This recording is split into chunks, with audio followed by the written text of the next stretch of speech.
بسم اللہ الرحمن الرحیم۔ ناظرین، آج کی ویڈیو میں ہم شمر کے بارے میں بات کریں گے، جس نے واقعہ کربلا کو ظلم و ستم کی سب سے بڑی مثال بنا دیا کہ شمر کون تھا، وہ کیسے کمانڈر بنا، میدان کربلا میں اس کا کیا کردار تھا، واقعہ کربلا کے بعد اس نے زندگی کہاں گزاری اور پھر اس کی موت کیسے عبرتناک طریقے سے ہوئی۔ شمر کی رکنیت ابو صابغہ تھی۔ وہ قبیلہ خوارزم کی شاخ بنو عامر اور دباب بن کلاب کی نسل سے تھا۔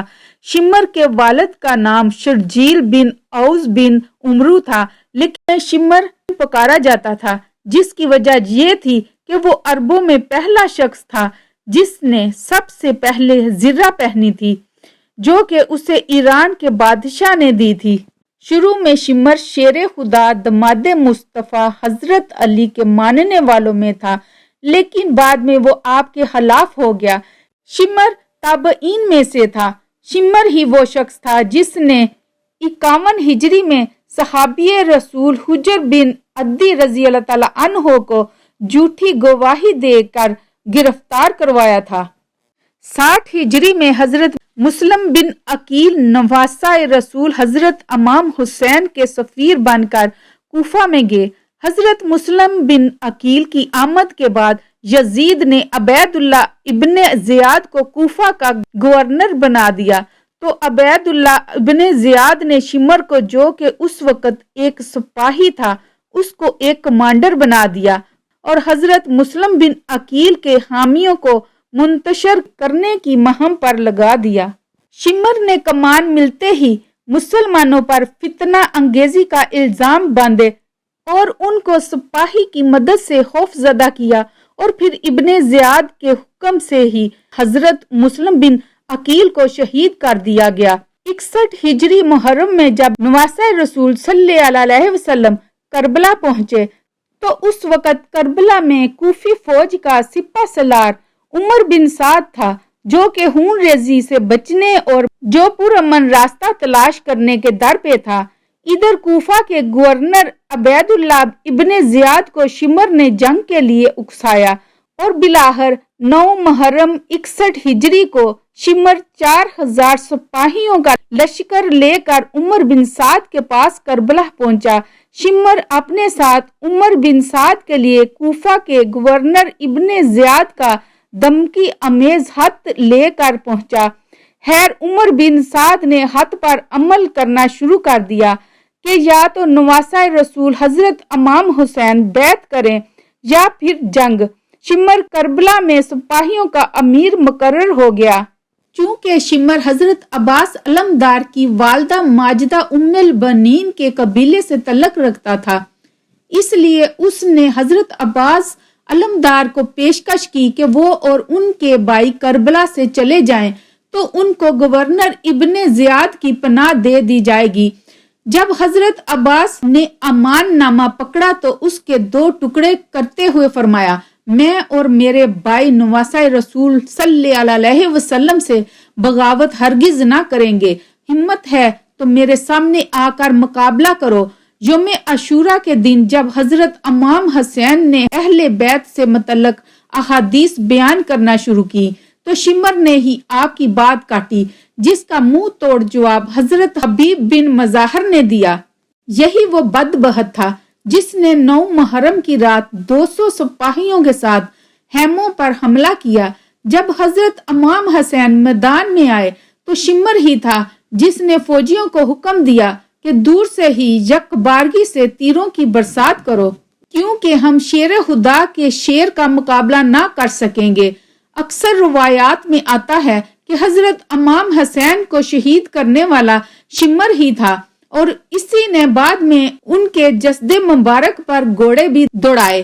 اکثر روایات میں آتا ہے کہ ہولی بن یزید نواسہ رسول صلی اللہ علیہ وسلم کا سر کاٹنے کے لیے آگے بڑھا، لیکن ہاتھ کانپ گئے۔ پھر شکیل قلب بدبخت اور ذلیل نسان بن انس آگے بڑھا اور انعام و اکرام کے لالچ میں امام عالی مقام کا سر تن سے جدا کیا۔ امام ابن عساکر نے سیدنا حضرت امام حسین سے روایت کی ہے کہ حضور صلی اللہ علیہ وسلم نے ارشاد فرمایا، گویا کہ میں ایک سفید داغوں والے کتے کو دیکھ رہا ہوں جو میرے اہل بیت کے خون میں منہ مار رہا ہے۔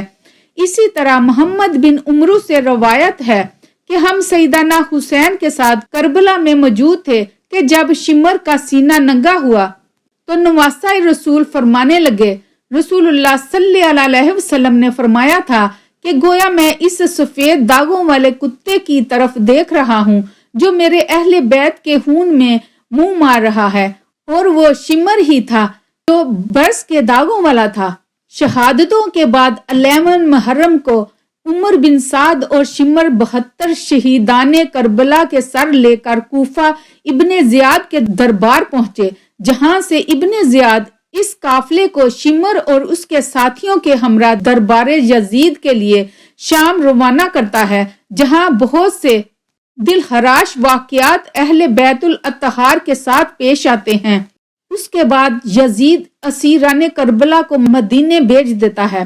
اہل بیت کو مدینہ پہنچانے کے بعد شمر لعین کی سرکاری ذمہ داری ختم ہو جاتی ہے اور وہ کوفہ واپس آ جاتا ہے۔ سن 66 ہجری مختار ثقفی نے قیام کیا تو شمر نے ان کے خلاف ہونے والی جنگ میں شرکت کی، لیکن مختار ثقفی نے کوفہ میں ہونے والی جنگ میں شکست دی۔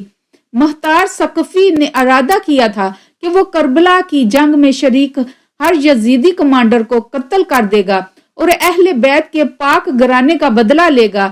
شکست کے بعد شمر کوفہ سے فرار ہو گیا، لیکن مختار ثقفی نے خاص طور پر اپنے غلام ضربی کو ایک دستہ فوجیوں کا دے کر اس کے پیچھے بھیجا، لیکن شمر نے مختار ثقفی کے غلام اور اس دستے کو قتل کر دیا۔